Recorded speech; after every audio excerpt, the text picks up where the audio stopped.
It's less than 3 weeks before Ireland heads to the polls to elect the 34th Dáil. Over the next few weeks, we'll be highlighting some of the key themes of election 2024. And tonight we start with the cost of living. Despite a booming economy, voters continue to feel the pinch. Well, according to data from the price comparison website bonkers.ie, energy and fuel costs remain 70 to 80% above where they were 3 years ago, while basic food supplies such as butter, milk and eggs have also seen sharp increases.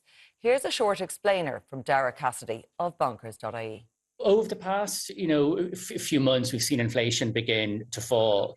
And I think a lot of people think that means that the cost of living crisis is over. But what really can't be reiterated enough is that falling inflation just means that the rate of price growth is reducing. So we have disinflation. It doesn't necessarily mean that things are getting cheaper or that prices are falling. We don't actually have deflation. Over the past 3 years, general prices rose by around 18 or 19% in total, according to the CSO. But some sectors, such as, for example, the food sector, saw prices go up by around maybe 20 to 25%.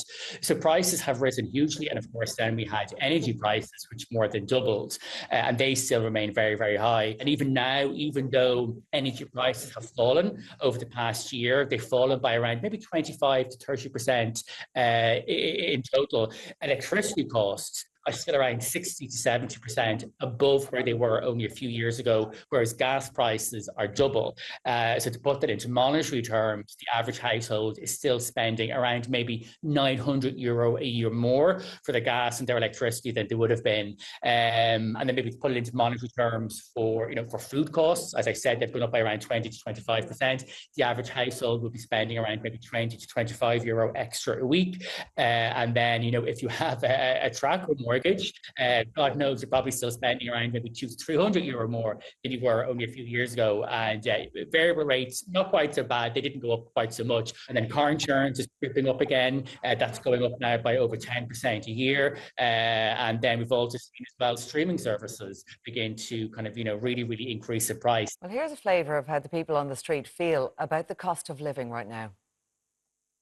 Rent would be, between rent, going for coffees, lunches and all that kind of stuff. It's impossible to live here, so everyone's leaving. So, to be honest, it's not top of the list, but it is up there in the top 3. But it's not number 1. It's an issue for everybody, and I think it's going to be a huge issue at the election.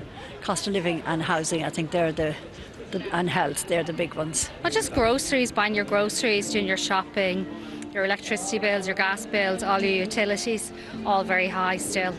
Whoever is coming back saying they're going to bring down inflation and bring down the prices, I'll definitely look at voting for them. And housing is probably the biggest issue, I think, because I have kids in college who'll be coming out of college soon.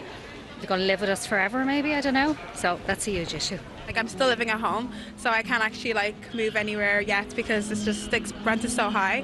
I do think about when I'm finishing college, when I go into the workplace, how am I going to move out, or when am I moving out? I'm not sure. It just doesn't impact me.